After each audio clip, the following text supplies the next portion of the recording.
Me llamo Rebeca Salinas Torres, tengo 68 años y vivo en Monterrey, México. Durante 12 años serví como pastora en algunas de las megaiglesias más influyentes del país. Prediqué en escenarios iluminados, viajé, vi templos llenos y multitudes emocionadas, pero lo que vi dentro no es lo que aparece en las transmisiones. Hay una parte que nunca sale en cámara, una verdad que no se anuncia desde el púlpito. Hoy decidí hablar, porque el silencio también puede convertirse en complicidad. Escribe tu ciudad y tu país para saber hasta dónde está llegando mi voz y poder enviarte un abrazo. Deja tu like y suscríbete al canal. Nunca fui una mujer rebelde ni busqué confrontaciones innecesarias. Desde muy joven entendí la fe como compromiso, como disciplina y como servicio constante. Crecí en un hogar cristiano donde se valoraba la obediencia, la preparación y el respeto por la autoridad espiritual. No llegué al ministerio por impulso ni por emoción momentánea. Estudié teología con seriedad. Pasé años formándome, leyendo, cuestionando, aprendiendo idiomas bíblicos, preparando mensajes con rigor. Siempre creí que si iba a hablar en nombre de Dios, debía hacerlo con responsabilidad y fundamento. No entré al ministerio por fama, entré por llamado. Recuerdo perfectamente la sensación de aquel primer servicio donde sentí que mi voz no me pertenecía, que era simplemente un instrumento. No soñaba con escenarios grandes ni con auditorios multitudinarios. Soñaba con ver vidas transformadas, matrimonios restaurados, jóvenes encontrando propósito. Mi vocación nació en reuniones pequeñas, en estudios bíblicos en casas, en visitas a hospitales, en oraciones silenciosas junto a camas de personas enfermas. Cuando años después llegué a las megaiglesias, no lo hice buscando visibilidad. Lo hice porque me invitaron a servir,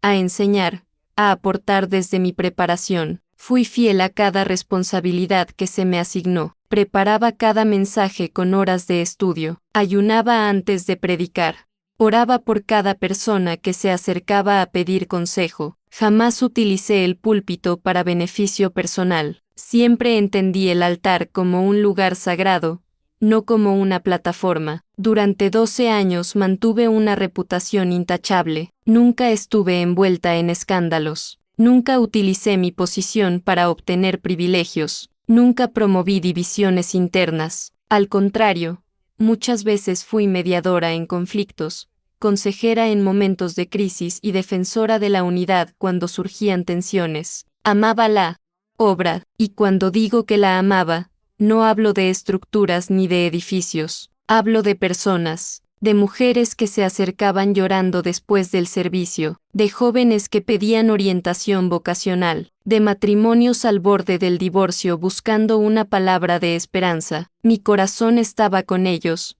no con los reflectores. Si algo me caracterizó fue la lealtad. Lealtad al equipo pastoral, lealtad a la visión institucional, lealtad a la congregación. Durante años defendí decisiones internas. Incluso cuando no entendía completamente el contexto, creí que esa era parte de mi responsabilidad. Confiaba en que quienes estaban por encima de mí tenían una perspectiva más amplia. Nunca busqué protagonismo. Si mi nombre aparecía en programas o transmisiones, lo veía como parte del trabajo, no como un logro personal. Mi satisfacción no estaba en el reconocimiento público, sino en saber que había sido útil. También fui disciplinada. Mi rutina era estricta: estudio temprano en la mañana, reuniones estratégicas, consejería pastoral, preparación de eventos, mentoría a líderes jóvenes. Vivía con intensidad, pero también con convicción. No improvisaba mi fe, la cultivaba. Por eso, cuando hoy decido contar lo que vi, quiero que quede claro algo: no hablo desde la ignorancia ni desde la periferia, hablo desde dentro, desde alguien que estuvo en las mesas de planificación, en las reuniones privadas, en las conversaciones donde se definían estrategias. Hablo como alguien que amó profundamente ese ministerio y que defendió su visión durante más de una década. No fui una pastora frustrada buscando atención, no fui una líder desplazada intentando vengarse. Fui y sigo siendo, una mujer de fe que se tomó su llamado en serio, y precisamente porque me lo tomé en serio, llegó un punto en el que no pude ignorar lo que veía, pero esa es otra parte de la historia. Lo importante aquí es que entiendas quién soy y desde dónde hablo. Soy una mujer que estudió, que sirvió, que oró, que lloró con su congregación, que celebró conversiones y que creyó sinceramente en cada palabra que predicó. No entré al ministerio por fama, entré por llamado. Esa convicción fue mi motor durante 12 años, y es esa misma convicción la que hoy me impulsa a hablar con madurez, sin odio, sin escándalo, pero con firmeza, porque cuando una persona que amó profundamente algo decide señalar lo que no encajaba, no lo hace por capricho, lo hace porque su conciencia ya no le permite callar. Desde el principio supe que el ministerio no era un camino fácil ni cómodo. Mi vocación nació en la intimidad, no en el aplauso. Antes de predicar en auditorios llenos, pasé años sentada en bibliotecas teológicas, subrayando textos, aprendiendo historia de la Iglesia, estudiando hermenéutica, profundizando en el contexto cultural de cada pasaje. No improvisé mi llamado, lo cultivé con disciplina, me formé porque creía que si iba a enseñar la Escritura, debía hacerlo con responsabilidad y reverencia. Mi formación bíblica no fue superficial, fueron años de estudio sistemático, seminarios intensivos, exámenes exigentes, debates teológicos que me obligaron a pensar con profundidad. Aprendí que la fe no está reñida con el pensamiento crítico. Aprendí que el conocimiento no enfría la espiritualidad, la fortalece. Siempre creí que una pastora debía unir pasión y fundamento, pero mi preparación no se limitó a libros. Hubo madrugadas que nadie vio, madrugadas en las que el despertador sonaba a las 4 de la mañana para orar antes de un servicio importante, madrugadas donde lloré por personas que atravesaban crisis familiares, madrugadas donde pedía dirección, claridad y humildad para no desviarme del propósito. La oración no era un discurso público para mí, era una conversación constante. Muchas veces entré al altar después de haber pasado horas en silencio, pidiendo que mi ego no interfiriera, que mis palabras no fueran espectáculo, que mi mensaje no estuviera contaminado por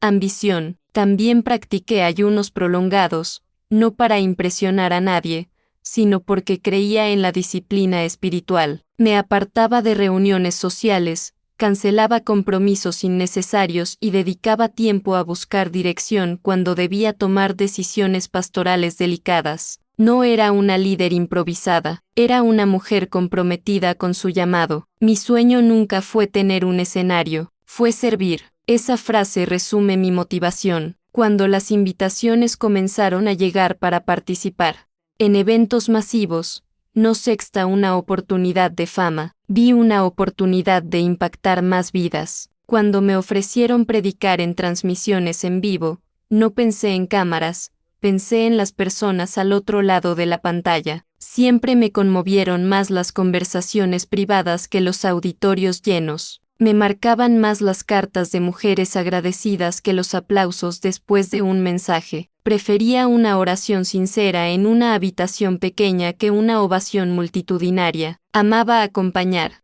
procesos, sentarme con una joven confundida, escuchar a una madre agotada, aconsejar a un matrimonio en crisis. Mi ministerio estaba hecho de encuentros humanos, no de estadísticas. Hubo temporadas en que trabajé más de lo que mi cuerpo podía soportar. Viajes constantes, reuniones interminables, agendas saturadas. Pero nunca lo viví como sacrificio vacío, lo viví como parte del servicio. Creía profundamente en lo que hacía. Muchas veces renuncié a comodidades personales. Cancelé vacaciones para atender emergencias pastorales. Perdí celebraciones familiares por estar en congresos o campañas. Lo hice convencida de que estaba invirtiendo en algo eterno. Nunca construí mi identidad alrededor de la posición. Si un día no hubiera tenido micrófono, habría seguido sirviendo igual. Mi vocación no dependía del tamaño del templo ni del número de seguidores.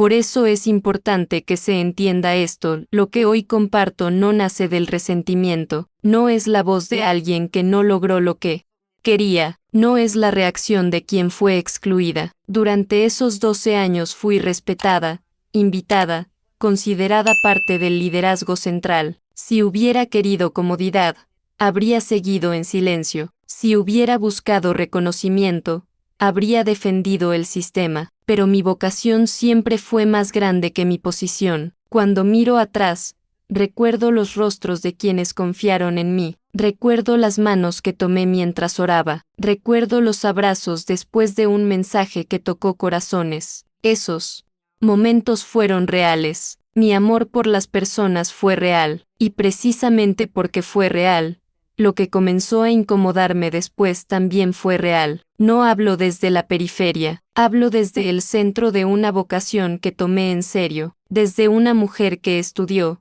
oró, ayunó y sirvió con integridad, desde alguien que creyó en la pureza del mensaje que proclamaba. Mi sueño nunca fue tener un escenario, fue servir, y servir, a veces, también implica tener el valor de decir aquello que no encaja con la esencia del llamado, porque una vocación sincera no se sostiene sobre la negación, se sostiene sobre la verdad, y cuando la verdad empieza a golpear la conciencia, ignorarla deja de ser humildad y se convierte en incoherencia. Yo no podía permitir que eso ocurriera conmigo. Cuando entré por primera vez al mundo de las megaiglesias, quedé impresionada, no voy a negarlo. Era imposible no sentir asombro ante auditorios con miles de personas, pantallas gigantes, sistemas de sonido impecables y una producción que superaba a muchos eventos seculares. Todo estaba cuidadosamente coordinado: iluminación, música, cámaras, tiempos exactos de intervención. Cada detalle parecía diseñado para generar impacto. Desde afuera parecía avivamiento, desde adentro parecía una empresa. Esa frase no nació el primer día, nació después de meses observando cómo funcionaba todo detrás del escenario. Las producciones eran gigantes. Antes de cada servicio importante había reuniones técnicas donde se definían transiciones, ángulos de cámara, momentos exactos en que la luz debía bajar o intensificarse. Había equipos completos dedicados exclusivamente a redes sociales, diseño gráfico, transmisión en línea y posicionamiento digital. Nada quedaba al azar. Recuerdo sentarme en mesas donde no se hablaba primero del mensaje, sino del enfoque visual. Este domingo necesitamos algo más emocional. Hay que subir el nivel de expectativa. El momento de la oración debe durar exactamente 7 minutos. Las intervenciones estaban cronometradas. La espontaneidad era planificada. Las luces y las cámaras formaban parte central del ambiente. No eran simples herramientas técnicas. Eran protagonistas silenciosas. Sabíamos en qué punto del escenario debíamos colocarnos para que el encuadre fuera perfecto. Nos enseñaban a mirar a determinada cámara cuando queríamos generar conexión directa con quienes estaban viendo la transmisión. En más de una ocasión recibí recomendaciones sobre mi tono de voz, mis pausas, incluso mi vestimenta, no solo por modestia, sino por coherencia con la marca. Esa palabra comenzó a escucharse con frecuencia: marca. La iglesia tenía una identidad visual definida, colores específicos, tipografías, eslóganes estratégicos. Todo estaba alineado para transmitir una imagen clara, moderna y atractiva. Se invertían recursos considerables en campañas de expectativa para nuevas series de mensajes. Se estudiaban estadísticas de alcance, retención de audiencia, interacción en plataformas digitales. Había equipos de marketing que analizaban métricas como si se tratara de una empresa multinacional. ¿Cuántas personas asistieron? ¿Cuántas se conectaron en línea? ¿Cuántas compartieron el contenido? ¿Cuántas hicieron donaciones después de cierta prédica? Los números no eran secundarios. Eran indicadores centrales de éxito. Las reuniones estratégicas eran intensas. Participaban líderes principales, responsables financieros, encargados de comunicación y planificación. Se hablaba de expansión, de nuevas sedes, de alianzas internacionales. Se evaluaban proyecciones de crecimiento. Se discutían presupuestos anuales con cifras que jamás imaginé cuando comencé en ministerios pequeños. Al principio pensé que todo eso era simplemente organización eficiente, y en parte lo era. No estoy negando la importancia de la excelencia, pero poco a poco noté algo que me inquietó. El lenguaje comenzó a cambiar. En lugar de hablar de discipulado, se hablaba de retención. En lugar de hablar de profundidad espiritual, se hablaba de experiencia del usuario. En lugar de hablar de transformación, se hablaba de impacto mediático. No era una conversación abierta sobre manipulación, era algo más sutil. Se discutía cómo mantener la atención del público, cómo estructurar mensajes para generar mayor respuesta emocional, cómo diseñar momentos que incentivaran participación económica sin que pareciera presión. En una reunión, alguien dijo con total naturalidad, si queremos que la gente dé, primero debemos llevarlos al punto emocional correcto. Esa frase quedó resonando en mi mente. No era una afirmación agresiva, era estratégica, y fue ahí donde comencé a sentir el contraste. Desde afuera parecía avivamiento, desde adentro parecía una empresa. La planificación de cada evento incluía objetivos claros. Se analizaban temporadas de mayor asistencia, se definían metas financieras por trimestre, se evaluaba el rendimiento de cada campus. Todo se medía. Había líderes que hablaban más de crecimiento exponencial que de crecimiento espiritual. Se celebraban récords de asistencia con entusiasmo. Se aplaudían cifras de recaudación con orgullo. Y aunque también había momentos genuinos de oración y enseñanza sincera, el peso organizacional comenzaba a inclinarse hacia la expansión constante. No estoy diciendo que todo fuera falso. Había vidas tocadas. Había personas sinceras sirviendo con corazón limpio. Yo misma fui parte de eso, pero el sistema en sí estaba estructurado con una lógica empresarial muy marcada. Los cronogramas eran rígidos. Si un momento espiritual se extendía más de lo previsto, alguien desde producción hacía señas discretas para acelerar. La experiencia debía mantenerse dentro del tiempo asignado, especialmente en transmisiones en vivo. Empecé a notar que incluso los testimonios compartidos públicamente pasaban por filtros previos. No cualquier historia subía al escenario. Se seleccionaban aquellas que conectaban mejor con la narrativa de la iglesia, aquellas que reforzaban la visión. Nada era improvisado, nada era completamente espontáneo, y aunque la excelencia puede ser una virtud, la línea entre excelencia y espectáculo es delicada. Yo seguía predicando con convicción, seguía orando con sinceridad, pero dentro de mí comenzó a crecer una pregunta incómoda. ¿En qué momento el mensaje empezó a adaptarse tanto al formato que el formato comenzó a moldear el mensaje? Desde afuera parecía avivamiento, desde adentro parecía una empresa. Esa percepción no me llevó inmediatamente a hablar, me llevó primero a observar más atentamente, a escuchar con más cuidado, a prestar atención no solo a lo que se decía desde el altar, sino a lo que se decidía en las salas privadas. El mundo de las megaiglesias es impresionante, organizado, eficiente y atractivo, pero detrás de las luces y cámaras hay dinámicas que el público común nunca ve, y fue precisamente allí, en ese contraste entre escenario y sala de juntas, donde comenzó mi verdadero conflicto interior. Las primeras inquietudes no llegaron como una gran revelación. No hubo un momento dramático donde todo cambió de golpe. Fueron detalles pequeños, conversaciones aparentemente normales, decisiones que al principio parecían prácticas y necesarias. Pero cuando esos detalles comenzaron a repetirse, cuando el mismo patrón se manifestaba en distintos contextos, entendí que no se trataba de hechos aislados. Uno de los primeros cambios que noté fue el enfoque constante en los números. Cada lunes había reuniones de evaluación, se proyectaban gráficos en pantallas enormes, asistencia total del domingo, porcentaje de crecimiento comparado con la semana anterior, número de personas conectadas en línea, interacciones en redes sociales, nuevos donantes registrados. Todo se presentaba con precisión casi empresarial. Al principio pensé que era simplemente organización saludable. Es lógico querer saber cómo va la comunidad, pero poco a poco el tono cambió. La conversación ya no era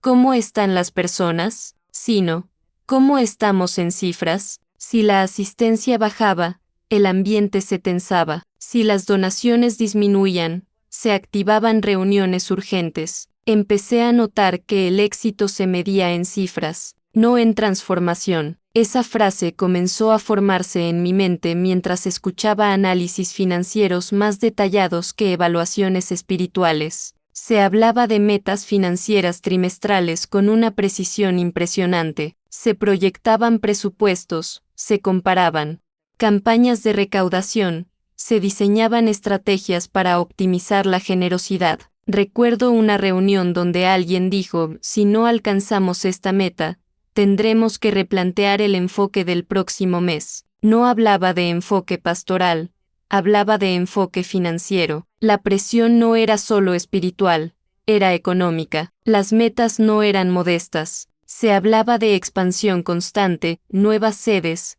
edificios más grandes, producciones más ambiciosas. Y para sostener ese crecimiento, las cifras debían subir, siempre subir. También comencé a percibir algo que me incomodó profundamente, la competencia silenciosa entre iglesias. Oficialmente hablábamos de unidad y colaboración, pero en conversaciones privadas se mencionaban comparaciones constantes. Ellos crecieron un 20% este año. Su transmisión tiene más visualizaciones. Su conferencia fue tendencia. La comparación dejó de ser información y se convirtió en presión. En algunos casos, se analizaban las estrategias de otras megaiglesias para replicarlas. Se estudiaban sus formatos de predicación, sus campañas, sus estilos musicales, no para inspirarse espiritualmente, sino para no quedarse atrás en relevancia. Esa palabra, relevancia,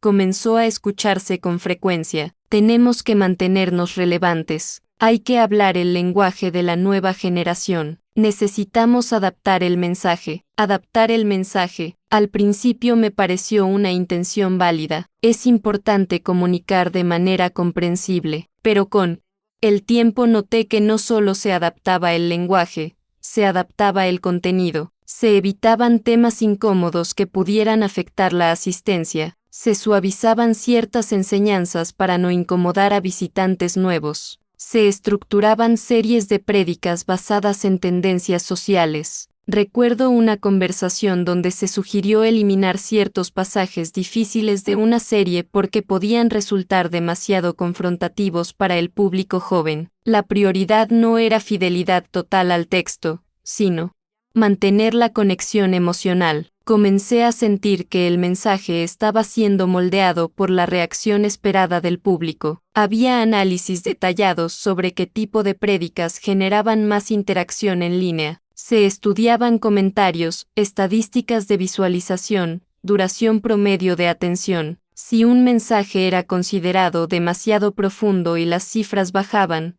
se proponía ajustar el tono. No era manipulación abierta, era optimización constante, pero algo en mi interior empezó a inquietarse. ¿En qué momento el mensaje comenzó a girar alrededor del impacto mediático en lugar de la convicción espiritual? Las reuniones estratégicas cada vez dedicaban más tiempo a proyecciones de crecimiento y menos a reflexión teológica. Las celebraciones internas se centraban en récords alcanzados, mayor asistencia, mayor donación, mayor expansión territorial. Rara vez se celebraba con la misma intensidad la restauración silenciosa de una familia que nadie veía. Empecé a notar que el éxito se medía en cifras, no en transformación, y esa percepción no me abandonó. No estoy diciendo que no hubiera vidas cambiadas. Las había, las vi, pero el sistema comenzó a priorizar aquello que podía medirse fácilmente, y la transformación profunda no siempre es cuantificable. Había un lenguaje constante de expansión,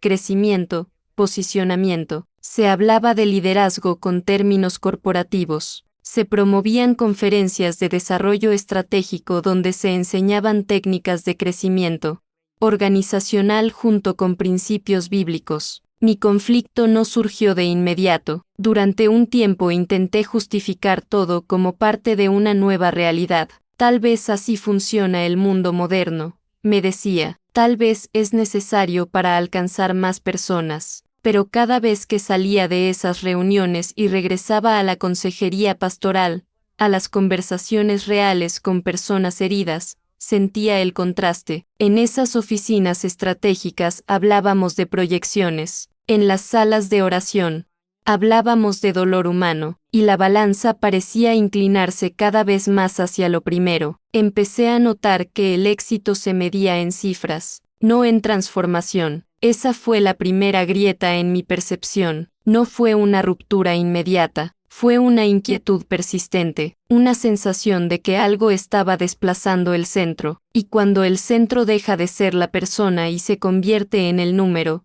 la esencia comienza a diluirse. Esa fue la semilla de mis preguntas, y aunque todavía no estaba lista para hablar, ya no podía dejar de observar. Con el paso del tiempo comprendí que lo que estaba observando no eran decisiones aisladas ni errores puntuales. Era un sistema invisible para quienes asistían los domingos, pero perfectamente estructurado para quienes estábamos dentro. No era algo oscuro en el sentido dramático que muchos imaginan. Era algo mucho más sutil y por eso más poderoso. No era una conspiración, era una estrategia. La presión por el crecimiento era constante. No sé.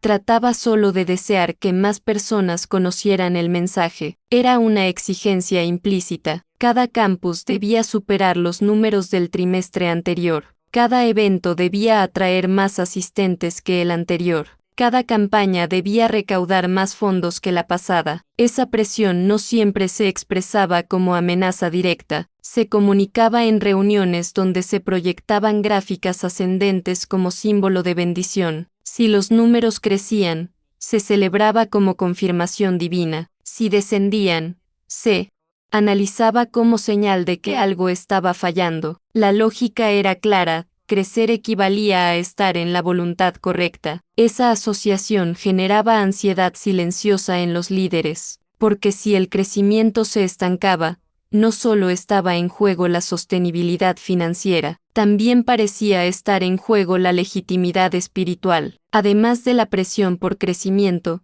existían guiones predeterminados. No siempre se llamaban así, pero funcionaban como tales. Antes de cada serie importante había sesiones donde se definían líneas centrales que debían repetirse, palabras clave, frases estratégicas, momentos emocionales planeados. Incluso las pausas estaban estudiadas. Había capacitaciones sobre cómo contar testimonios de forma más impactante. Se sugerían estructuras narrativas que generaran mayor respuesta emocional. Se aconsejaba qué tono utilizar para invitar a las personas a dar o a comprometerse. Recuerdo una vez que preparé un mensaje con un enfoque más confrontativo, centrado en responsabilidad personal. Después de presentarlo al equipo de revisión, me sugirieron suavizar ciertas partes. No queremos que la gente se sienta juzgada, me dijeron. Necesitamos mantener el ambiente positivo. El ambiente positivo se convirtió en prioridad.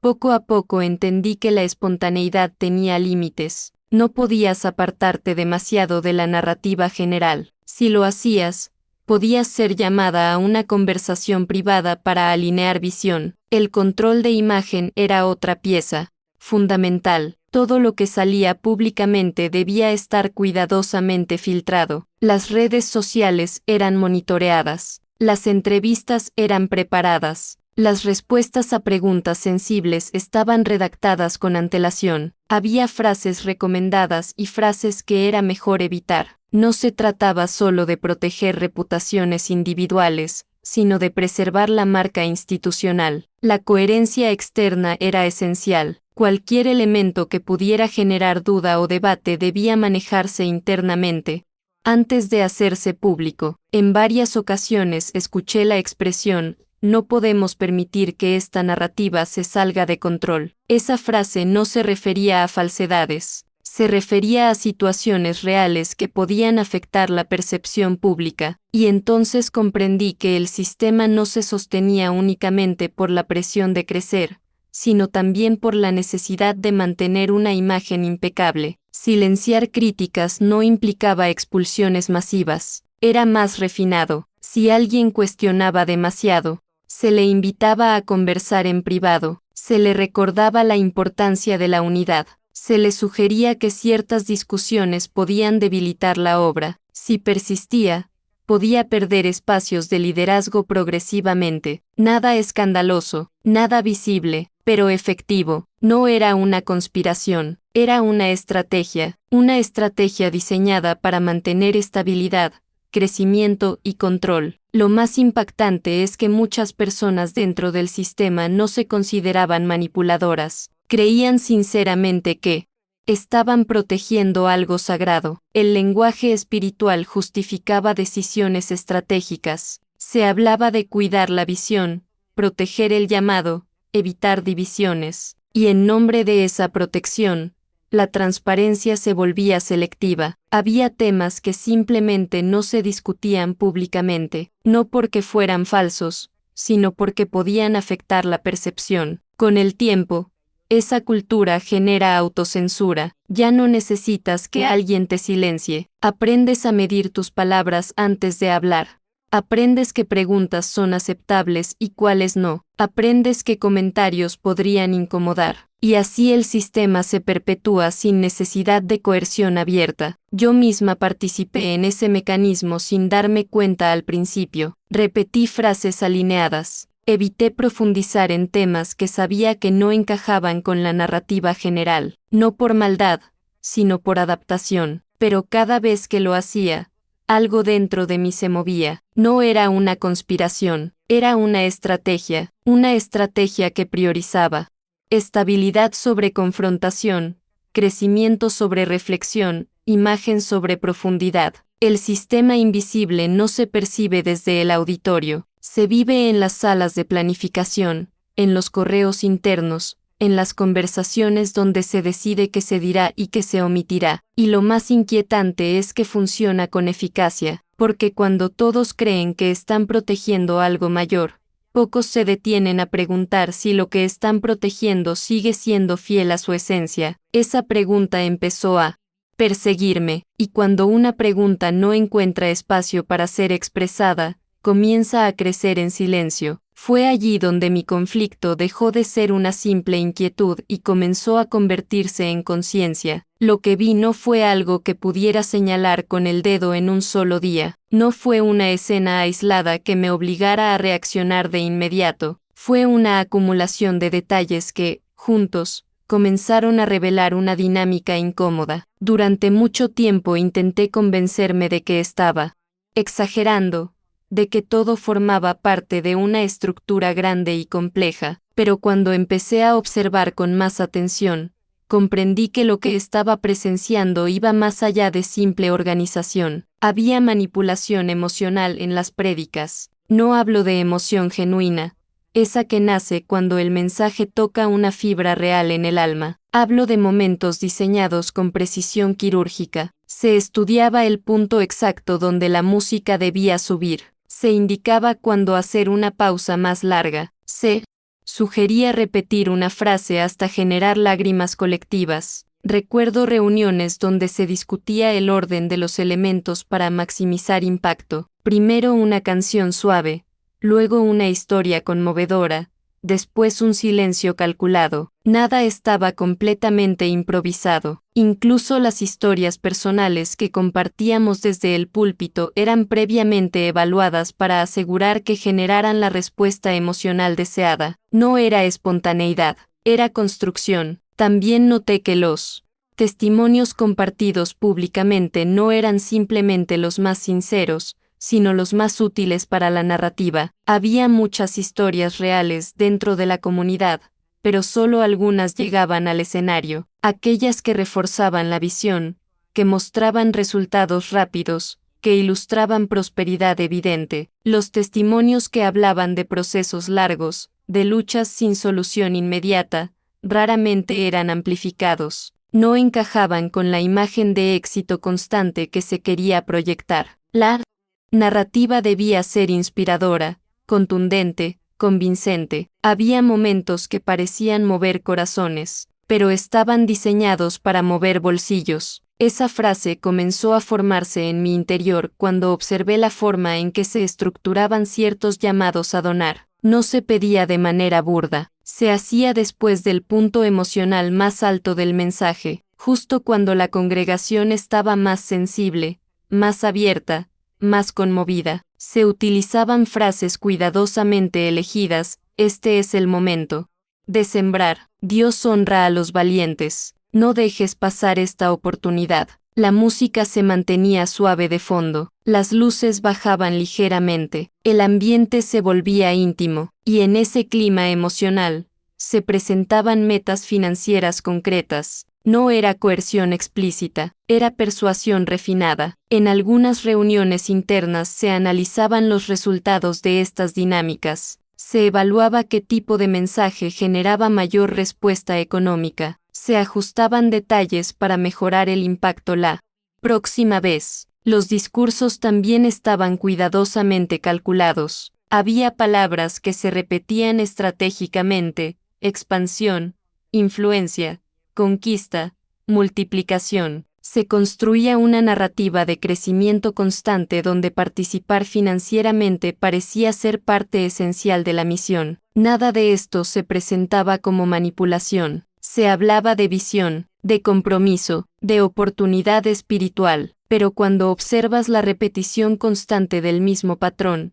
empiezas a ver la arquitectura detrás del escenario. Recuerdo una ocasión en que propuse un enfoque distinto para un llamado especial. Sugerí separar claramente el momento de oración del momento de contribución, para evitar que se mezclaran emociones profundas con decisiones financieras. La respuesta fue amable pero firme: la experiencia debe fluir de manera natural. La experiencia, esa palabra volvió a resonar. La experiencia estaba diseñada para guiar a las personas hacia determinados puntos de decisión. No era improvisada, era planificada. No estoy diciendo que todas las donaciones fueran producto de manipulación. Muchas personas daban con alegría y convicción sincera, pero el entorno en el que se hacía la invitación estaba cuidadosamente construido para favorecer una respuesta específica, y eso comenzó a inquietarme. Había momentos que parecían mover corazones, pero estaban diseñados para mover bolsillos. El problema no era la emoción en sí, el problema era cuando la emoción se convertía en herramienta estratégica, cuando la lágrima se volvía indicador de efectividad, cuando el silencio prolongado se utilizaba para intensificar la presión. Desde el escenario, todo parecía espiritual. Desde las salas de planificación, era evidente que había una lógica de resultados. También observé cómo ciertos temas se evitaban si podían afectar la estabilidad económica. Mensajes demasiado confrontativos, llamados a una vida más austera, críticas a la acumulación excesiva de recursos institucionales. Esos tópicos rara vez se profundizaban, no porque fueran incorrectos bíblicamente, sino porque podían incomodar a quienes sostenían financieramente la estructura. La línea entre inspiración y influencia calculada se volvió cada vez más difusa ante mis ojos, y aunque seguía predicando con convicción en muchos aspectos, mi interior ya no podía ignorar lo que estaba viendo. No revelar todo de inmediato fue parte de mi proceso. Necesitaba entender si se trataba de casos aislados o de un patrón sistemático, pero cuanto más observaba, más evidente se volvía que no eran coincidencias. Era un diseño, y cuando comprendí eso, supe que mi conflicto ya no era con personas específicas, sino con la lógica que estaba moldeando el sistema desde adentro. Lo que vi no fue un escándalo repentino, fue una estructura perfectamente afinada, y eso, en muchos sentidos, es más difícil de enfrentar. El conflicto no comenzó afuera, comenzó dentro de mí. No fue una confrontación pública ni un Debate abierto en una reunión. Fue una lucha silenciosa que se desarrolló en mi conciencia durante meses, quizás años. Yo seguía ocupando mi lugar en el altar, seguía preparando mensajes, seguía aconsejando personas. Pero algo ya no estaba en armonía. Vocación versus sistema. Esa fue la primera tensión que empecé a sentir con claridad. Mi vocación había nacido en la intimidad, en la oración, en el estudio serio de la escritura. El sistema, en cambio, funcionaba con métricas, objetivos y estrategias de posicionamiento. No eran necesariamente opuestos, pero tampoco eran lo mismo. Mi llamado siempre estuvo centrado en servir personas. El sistema parecía centrarse cada vez más en sostener la estructura. Llamado versus estructura. Mi llamado me impulsaba a decir lo que creía que era necesario, aunque fuera incómodo. La estructura me pedía alineación, coherencia institucional, prudencia estratégica. Yo entendía la importancia del orden. No soy una persona impulsiva ni desorganizada, pero cuando el orden comienza a limitar la verdad, el alma empieza a resentirse. Había domingos en que preparaba un mensaje sobre integridad, sobre transparencia, sobre vida genuina delante de Dios. Lo hacía con convicción, pero al bajar del escenario, después de ciertas reuniones internas, sentía un peso difícil de describir. Predicaba sobre autenticidad, mientras luchaba con una realidad que no encajaba. Esa frase no surgió como crítica a otros, surgió como autoconfrontación. ¿Era yo coherente? ¿Podía seguir hablando de valentía espiritual mientras evitaba ciertas conversaciones necesarias? El conflicto no era simple, no se trataba de blanco y negro. Había aspectos hermosos dentro de las megaiglesias, organización, alcance, recursos para ayudar a comunidades enteras. No todo era negativo. Eso hacía la lucha aún más compleja, porque cuando algo es completamente incorrecto, es fácil abandonarlo. Pero cuando algo mezcla luz y sombras, el discernimiento se vuelve más doloroso. Verdad versus éxito. El éxito estaba visible, estadios llenos, transmisiones con millones de visualizaciones, conferencias internacionales, invitaciones constantes. Era imposible negar el impacto mediático, pero en mi interior comenzó a surgir una pregunta incómoda. ¿Estábamos priorizando el éxito visible sobre la verdad incómoda? Había temas que sabíamos que generaban aplausos inmediatos. Había enfoques que garantizaban alta respuesta emocional, y había otros que, aunque profundamente necesarios, podían disminuir entusiasmo. Comencé a notar que, sin que nadie lo declarara explícitamente, el éxito se convirtió en criterio de validación. Si funcionaba, se repetía. Si no generaba resultados visibles, se ajustaba o se descartaba. Mi vocación, en cambio, no había nacido para funcionar como estrategia de crecimiento, había nacido para obedecer una convicción espiritual. En algunas noches me encontraba orando con lágrimas, pidiendo claridad. No quería convertirme en crítica amarga ni en líder conflictiva. Tampoco quería ser cómplice silenciosa de dinámicas que me inquietaban. El conflicto psicológico era real. Había días en que pensaba, tal vez estoy exagerando. Otros días sentía que si seguía callando, estaba traicionando algo esencial en mí. No era solo un debate teológico, era una lucha emocional profunda, porque el sistema me había dado plataforma, reconocimiento y estabilidad. Mi vocación me pedía coherencia, la estructura me ofrecía seguridad, la verdad me exigía valentía. Recuerdo una conversación interna muy clara. Me pregunté, ¿qué perdería si decidiera hablar? Y la lista era larga: posición, relaciones, estabilidad económica, reputación. Luego me pregunté, ¿qué perdería si no hablara? Y la respuesta fue más silenciosa, pero más contundente: perdería paz. El conflicto interior no era visible para nadie. Desde afuera seguía siendo la pastora segura,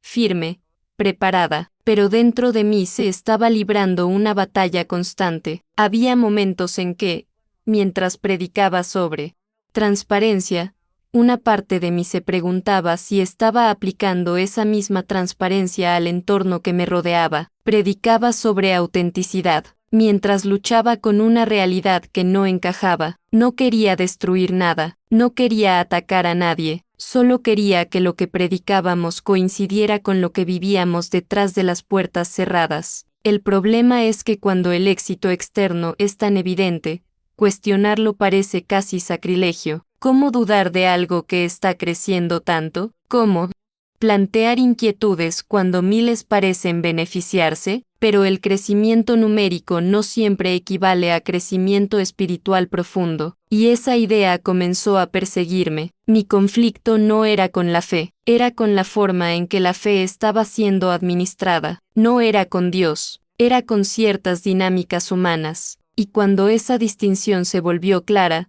el conflicto dejó de ser una simple inquietud y se transformó en una decisión pendiente, porque uno puede tolerar incoherencias menores. Pero, cuando la distancia entre lo que predicas y lo que percibes se hace demasiado grande, la conciencia no te permite seguir igual. Mi vocación seguía viva, mi llamado seguía intacto, pero el sistema comenzaba a sentirse como una estructura que ya no podía abrazar sin reservas. Y en ese punto comprendí que el verdadero conflicto no era externo, fue interno, y tarde o temprano tendría que resolverlo. El miedo llegó cuando el conflicto dejó de ser una reflexión interna y comenzó a insinuar una consecuencia real. Hasta ese momento, mis dudas eran silenciosas, privadas, manejables. Pero cuando entendí que hablar implicaría una decisión concreta, el miedo tomó forma, y no era un miedo pequeño. Perder la plataforma no es simplemente perder un micrófono, es perder un espacio desde el cual has invertido años de preparación,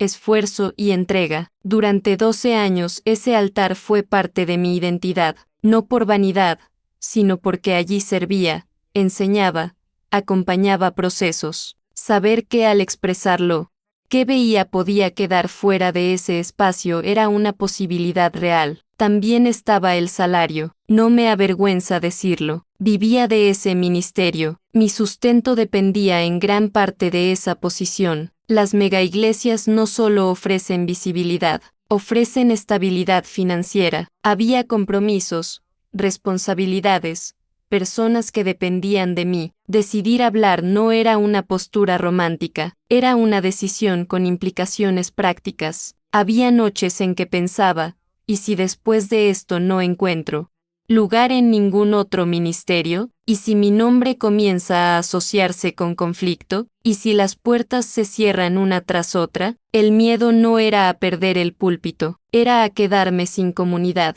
La comunidad es lo que más pesa. No se trata solo de colegas, sino de amistades forjadas durante años, personas con las que compartí lágrimas, viajes, celebraciones. Pensar que algunas podrían alejarse por temor a asociarse conmigo era doloroso. También estaba la posibilidad de ser desacreditada. En entornos donde la imagen es tan cuidada, quien habla puede ser presentada como inestable, resentida o desinformada. No necesitaban atacarme abiertamente, bastaba con insinuar que estaba confundida o que no entendía el panorama completo. La narrativa podía girarse con facilidad.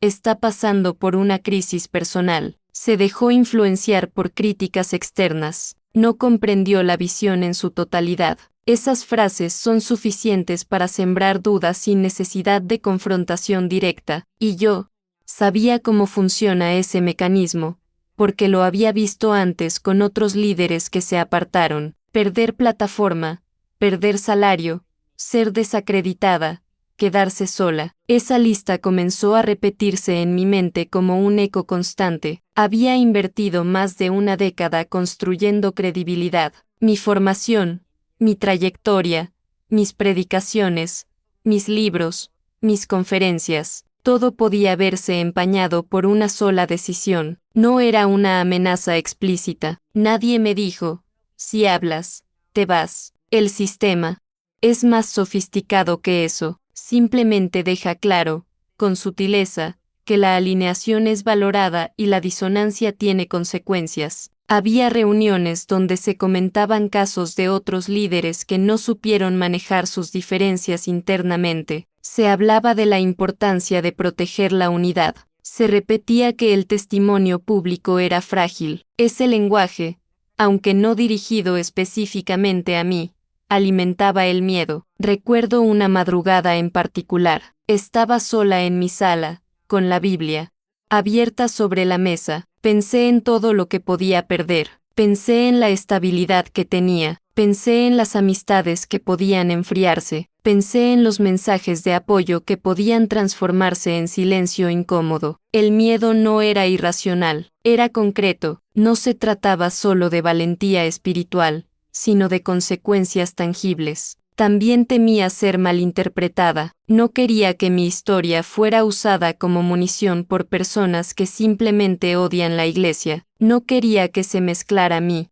denuncia con agendas que no comparto. Mi intención no era destruir la fe de nadie, pero el sistema no distingue intenciones cuando alguien decide romper la narrativa oficial. El miedo se infiltró en mis pensamientos diarios. Me preguntaba si tal vez era mejor esperar. Tal vez hablar más adelante, tal vez intentar cambiar cosas desde dentro, tal vez estaba exagerando. Sin embargo, cada vez que subía al altar y hablaba sobre verdad, coherencia y valentía, el contraste se hacía más evidente. El miedo no era a perder el púlpito, era a quedarme sin comunidad. La soledad es una amenaza silenciosa. Después de tantos años rodeada de equipos, reuniones, eventos, imaginarme fuera de ese entorno era abrumador, pero había otro miedo que empezó a crecer lentamente, el miedo a seguir viviendo dividida entre lo que veía y lo que decía, dividida entre la vocación que me impulsaba y la estructura que me contenía. Ese miedo comenzó a pesar más que el resto, porque perder una plataforma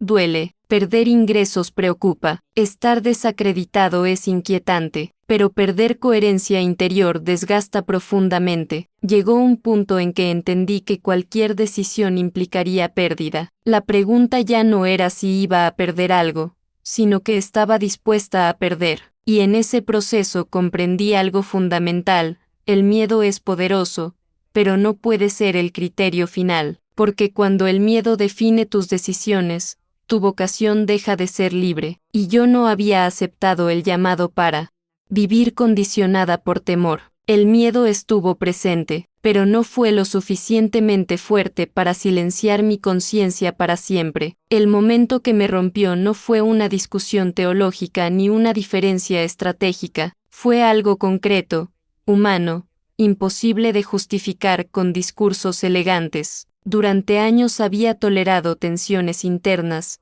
había suavizado inquietudes pensando que todo sistema grande tiene imperfecciones, pero lo que ocurrió aquella temporada cruzó una línea que ya no pude ignorar. Todo comenzó con un rumor que circulaba en voz baja. No era un chisme común, era la historia de una joven líder de voluntariado que había denunciado comportamientos inapropiados de un hombre cercano al círculo pastoral principal. No era un miembro cualquiera, era alguien con influencia, con acceso, con trayectoria dentro de la estructura. La joven no buscaba escándalo, solo quería ser escuchada. Fue citada a una reunión privada. Yo no estuve presente en esa primera conversación, pero supe después que salió llorando. Días más tarde me pidió hablar conmigo. Su voz temblaba, no por exageración, sino por miedo. Me contó detalles que no eran ambiguos, no eran malentendidos inocentes, eran conductas que merecían una investigación seria. La acompañé a elevar formalmente la situación. Creí que, por tratarse de algo tan delicado, se manejaría con máxima transparencia, pero lo que vi después me descolocó. El escándalo no fue público, fue contenido. Se convocaron reuniones internas de alto nivel, se habló de evaluar riesgos, se analizó el posible impacto en la imagen institucional. La palabra prudencia se repitió varias veces, también la palabra testimonio. No se habló primero de la joven, se habló primero de la institución. El líder involucrado fue apartado discretamente de algunas actividades, pero no se anunció nada. Se argumentó que no había pruebas suficientes para dañar una trayectoria. Se pidió discreción absoluta. A la joven se le aconsejó no compartir la experiencia para evitar división. Días después, comenzó a sentirse un cambio en el ambiente. La joven dejó de ser invitada a reuniones clave. Se le asignaron menos responsabilidades. Algunas amistades se enfriaron. Sin que nadie lo declarara oficialmente, su posición comenzó a debilitarse. El líder, en cambio, permaneció protegido por la narrativa de años de servicio. La injusticia interna no fue un acto ruidoso, fue un desplazamiento silencioso. Yo asistí a una de las reuniones donde se discutía cómo comunicar el asunto, en caso de que se filtrara. Recuerdo claramente la frase de uno de los responsables: no podemos permitir que un caso aislado manche el trabajo de décadas. Un caso aislado, esa manera de reducir el dolor humano a un riesgo reputacional me estremeció. Lo más doloroso fue cuando escuché que el comportamiento del líder sería corregido internamente sin mayor exposición. No hubo investigación externa, no hubo rendición pública de cuentas, hubo manejo estratégico. Y el abuso, aunque no fue negado completamente, fue minimizado. Se habló de errores de juicio, de malentendidos, de situaciones fuera de contexto, todo con un lenguaje cuidadosamente moderado. La joven terminó alejándose, no fue expulsada oficialmente, simplemente dejó de sentirse segura, y cuando alguien pierde seguridad dentro de una comunidad espiritual, se va en silencio. Esa imagen me acompañó durante semanas. La sexta salir del edificio por última vez, con los ojos hinchados, intentando mantener dignidad. La sexta abrazar a algunas amigas que no sabían qué decir. La sexta perder no solo una posición, sino un espacio que había considerado hogar. Y el sistema continuó. Los servicios siguieron llenos. Las luces siguieron brillando. Las cámaras siguieron transmitiendo. Desde afuera, nada había ocurrido, pero yo ya no podía mirar igual. Ese fue el momento que me rompió, no por el escándalo en sí, sino por la reacción institucional, por la prioridad evidente, por el cálculo frío en medio del dolor real. Fue entonces cuando una frase se formó con claridad dentro de mí. Entendí que el silencio también estaba protegiendo lo incorrecto. Durante años había creído que callar era proteger la unidad, que no exponer conflictos era evitar que el enemigo encontrara espacio, pero en ese instante comprendí que mi silencio estaba ayudando a sostener una dinámica que sacrificaba personas para preservar reputaciones. No fui yo quien cometió la injusticia, pero sí yo, que tenía voz y posición, permanecía en silencio, estaba colaborando indirectamente. Esa realización fue devastadora. No dormí bien durante días. Cada vez que subía al altar y hablaba de integridad, sentía el peso de esa contradicción. Cada vez que mencionaba la importancia de proteger a los vulnerables, recordaba cómo una joven había sido desplazada para proteger una imagen. El sistema no era monstruoso en apariencia, era eficiente, estaba organizado, y precisamente por eso era tan difícil confrontarlo. Pero cuando la protección institucional supera la protección de las personas, algo esencial se ha desviado. Ese fue mi punto de quiebre. No fue una diferencia de estilo, no fue una disputa de liderazgo, fue una línea moral, y cuando entendí que el silencio también estaba protegiendo lo incorrecto, supe que ya no podía esconderme detrás de la prudencia estratégica. Podía perder mucho, pero perder la conciencia habría sido peor. Ese fue el momento en que dejé de preguntarme si debía hablar, y comencé a preguntarme cuándo. La decisión no fue repentina, no ocurrió en medio de un arrebato emocional ni después de una discusión acalorada. Fue el resultado de una acumulación silenciosa de preguntas que ya no podían ser ignoradas. Durante semanas, después del episodio que me quebró por dentro, caminé con una sensación constante de desajuste. No era rabia, no era resentimiento, era claridad. Había pasado 12 años en el altar, 12 años preparando mensajes, orando por multitudes, sosteniendo la visión. institucional con convicción, 12 años creyendo que estaba dentro de un sistema imperfecto, pero esencialmente sano. Sin embargo, lo que presencié me obligó a replantear una verdad incómoda: mi permanencia ya no era neutral. Después de 12 años en el altar, elegí mi conciencia. Esa frase no nació como desafío, nació como liberación. La decisión implicaba aceptar consecuencias. No podía fingir que todo seguiría igual. Sabía que hablar significaría perder influencia dentro de la estructura. Sabía que algunas personas se alejarían. Sabía que mi nombre podría asociarse con conflicto, pero también sabía que quedarme implicaba aceptar una incoherencia interna que ya no podía sostener. No actué desde el odio, no sentía deseo de destruir la institución. De hecho, una parte de mí seguía amando a las personas que formaban parte de ella. Mi decisión no fue un acto de guerra, fue un acto de honestidad. Tampoco fue venganza, no buscaba exponer detalles para humillar a nadie, no quería titulares sensacionalistas, no necesitaba aplausos por valentía, solo necesitaba coherencia. Pasé noches enteras orando antes de dar el paso, no pedí éxito, pedí paz. Quería estar segura de que mi motivación era limpia. Me pregunté una y otra vez si estaba siendo impulsiva. Revisé mis pensamientos con cuidado. Busqué consejo fuera del círculo inmediato, con personas que no tenían intereses dentro del sistema. Y cuanto más reflexionaba, más evidente se volvía algo: no podía seguir predicando autenticidad mientras aceptaba silencios estratégicos. Mi decisión no fue abandonar la fe, fue diferenciar la fe de la estructura. Comprendí que el llamado que recibí años atrás no estaba atado a una organización específica. Mi vocación no dependía de un escenario,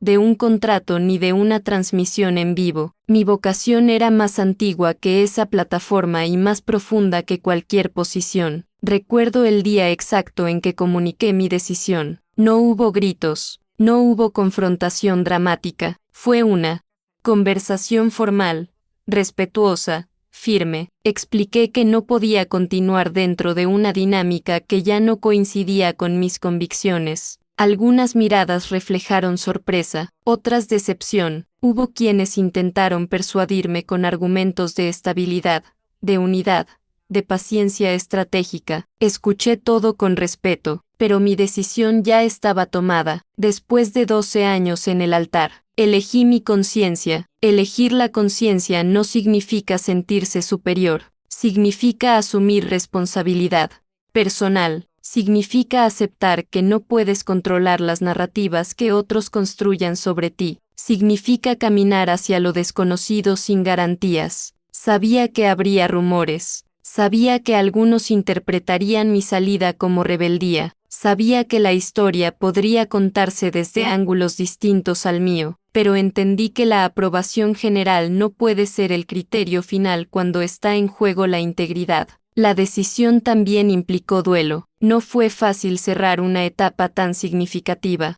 Lloré por los años invertidos, por las amistades que quizás cambiarían, por la rutina que ya no sería la misma. Pero en medio del duelo había una paz inesperada, la paz de no dividirme más. Durante demasiado tiempo había vivido con una tensión interna que pocos conocían. Sonreía en público mientras procesaba inquietudes en privado. Servía con pasión mientras cuestionaba dinámicas estructurales. Esa dualidad desgasta. Elegir mi conciencia fue también elegir unidad interior. No sabía qué vendría después. No tenía un plan detallado, no había diseñado una estrategia para reposicionarme, simplemente sabía que debía dar el paso, sin odio, sin venganza, solo verdad. La verdad no como arma, sino como fundamento. No me fui declarando enemiga de nadie, me fui declarando responsable de mí misma, y esa diferencia es importante, porque mi intención nunca fue desmantelar algo por resentimiento. Fue señalar dinámicas que, desde mi perspectiva,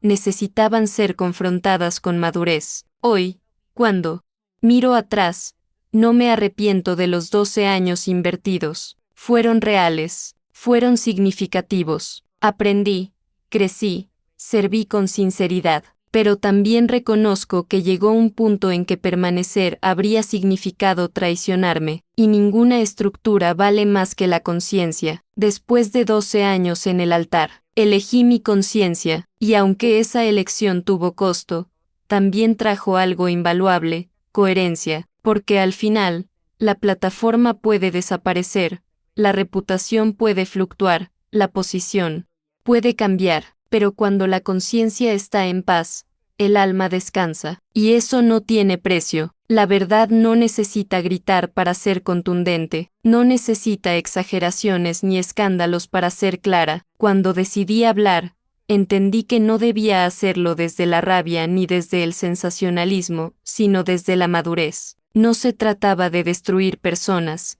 sino de exponer dinámicas que, poco a poco, fueron deformando algo que en su esencia es sagrado. Lo que vi no fue una maldad evidente, sino una transformación silenciosa del enfoque. La cultura de celebridad pastoral fue uno de los elementos más visibles. Sin que nadie lo declarara oficialmente, algunos líderes comenzaron a ocupar un lugar que iba más allá del respeto sano. Sus nombres se convertían en marcas. Sus imágenes aparecían en campañas publicitarias con estética cuidadosamente diseñada. Se vendían conferencias como si fueran eventos exclusivos. Se hablaba de ellos como referentes intocables. Las agendas se organizaban alrededor de su presencia. Las luces se ajustaban para realzar su entrada. Las redes sociales amplificaban cada frase inspiradora. La figura pastoral dejó de ser simplemente un guía espiritual y comenzó a parecer una figura pública con estatus de celebridad.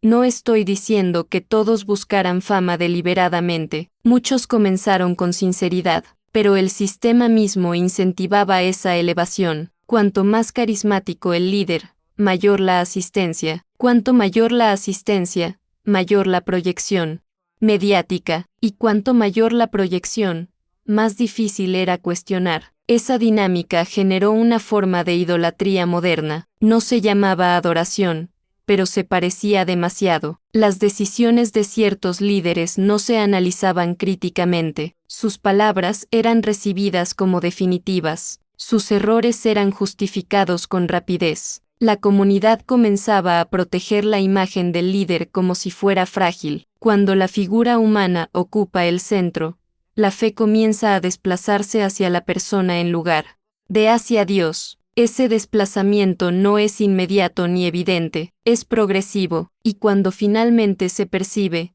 ya está arraigado en la cultura. También observé cómo el Evangelio, sin ser negado explícitamente, fue siendo diluido. No desaparecieron las palabras bíblicas, lo que cambió fue el énfasis. Se priorizaban mensajes motivacionales, prácticos, optimistas. Se hablaba de propósito, de éxito, de expansión, de victoria constante. Los temas más confrontativos, aquellos que invitan a la introspección profunda o al arrepentimiento sincero, eran tratados con cuidado extremo, no porque fueran incorrectos, sino porque podían afectar la experiencia del asistente. El Evangelio comenzó a presentarse de forma más accesible, más amigable, más compatible con expectativas modernas, y aunque la intención podía ser alcanzar a más personas, el resultado fue una suavización progresiva del mensaje central. La fe no fue el problema fue cómo la convirtieron en espectáculo. El espectáculo no siempre implica falsedad absoluta, puede incluir elementos genuinos, pero cuando la prioridad es la experiencia visual, el impacto emocional y la retención de audiencia, el mensaje corre el riesgo de adaptarse demasiado al formato. La prioridad en la imagen se volvió evidente en múltiples niveles. Se cuidaba cada detalle estético, se evitaban declaraciones que pudieran generar controversia pública, se diseñaban campañas que posicionaran a la Iglesia como innovadora y relevante. La percepción externa era cuidadosamente gestionada, y en ese esfuerzo por proyectar excelencia constante, la vulnerabilidad institucional se volvió casi inexistente. No se hablaba de errores estructurales, no se reconocían públicamente fallos de liderazgo. La narrativa debía mantenerse positiva, inspiradora imparable. Desde afuera, todo parecía impecable. Desde adentro, la presión por sostener esa imagen era real. La cultura de celebridad, la idolatría sutil, el evangelio adaptado y la prioridad en la imagen no surgieron de una intención maliciosa colectiva, surgieron de una combinación de crecimiento acelerado, éxito visible y ausencia de mecanismos profundos de rendición de cuentas. Lo que comenzó como deseo de excelencia terminó convirtiéndose en una estructura donde cuestionar podía interpretarse como amenaza. No estoy diciendo que toda megaiglesia funcione igual ni que todo líder esté atrapado en esa dinámica. Estoy diciendo que el sistema, tal como lo viví, favorecía esa dirección. Y cuando la fe se convierte en espectáculo, el riesgo no es solo estético, es espiritual. Porque el espectáculo necesita constante innovación, constante impacto, constante crecimiento. La fe, en cambio, puede florecer en silencio, en profundidad, en procesos largos que no siempre generan titulares. La fe no fue el problema fue cómo la convirtieron en espectáculo. Al comprender esto, mi postura dejó de ser reacción y se convirtió en convicción. No se trataba de rechazarla organización ni la tecnología ni la excelencia, se trataba de recordar cuál es el centro. Cuando el centro se desplaza hacia la marca, la experiencia o la figura humana, algo esencial se pierde, y aunque el auditorio siga lleno, aunque las transmisiones acumulen millones de visualizaciones, aunque los eventos se agoten, si la verdad se adapta constantemente para sostener la imagen, el alma del mensaje comienza a erosionarse. Esa es la verdad que elegí compartir, no como ataque, no como escándalo, sino como advertencia madura, porque las estructuras pueden reinventarse, las marcas pueden evolucionar, las plataformas pueden multiplicarse, pero si la esencia se diluye en el proceso, el crecimiento externo no compensará la pérdida interna, y mi decisión no fue destruir nada. Fue recordar que la fe auténtica no necesita espectáculo para transformar vidas. No fue fácil llegar hasta aquí, no fue sencillo atravesar el proceso interno, enfrentar mis propios miedos, aceptar que lo que había visto no podía seguir guardándolo en silencio, pero cuando finalmente entendí lo que estaba en juego, la decisión dejó de ser una opción y se convirtió en una necesidad. No hablo por resentimiento, hablo porque entendí que Dios no necesita reflectores para transformar vidas. Durante años estuve bajo luces intensas, rodeada de pantallas gigantes, transmisiones en alta definición y producciones cuidadosamente diseñadas. Vi auditorios llenos hasta el último asiento, escuché aplausos que parecían interminables, presencié momentos que, desde afuera, parecían históricos. Pero también vi algo que no se transmite en las cámaras, la presión por mantener la imagen, el esfuerzo constante por sostener una narrativa impecable, la necesidad de que cada evento superara al anterior. Y en medio de todo eso, comprendí que el poder real de la fe nunca dependió de ese despliegue. Dios no necesita escenografías para tocar un corazón, no necesita estrategias de marketing para restaurar una familia, no necesita métricas de audiencia para transformar una vida. Si algo aprendí en estos 12 años es que el impacto más profundo casi siempre ocurre lejos del escenario, ocurre en conversaciones privadas, en oraciones sinceras, en decisiones personales que nadie aplaude públicamente. Las megaiglesias pueden llenar estadios, pero la verdad solo llena conciencias, y esa es la diferencia que marcó mi decisión. No estoy negando que haya personas sinceras dentro de esas estructuras. Las haya, no hay.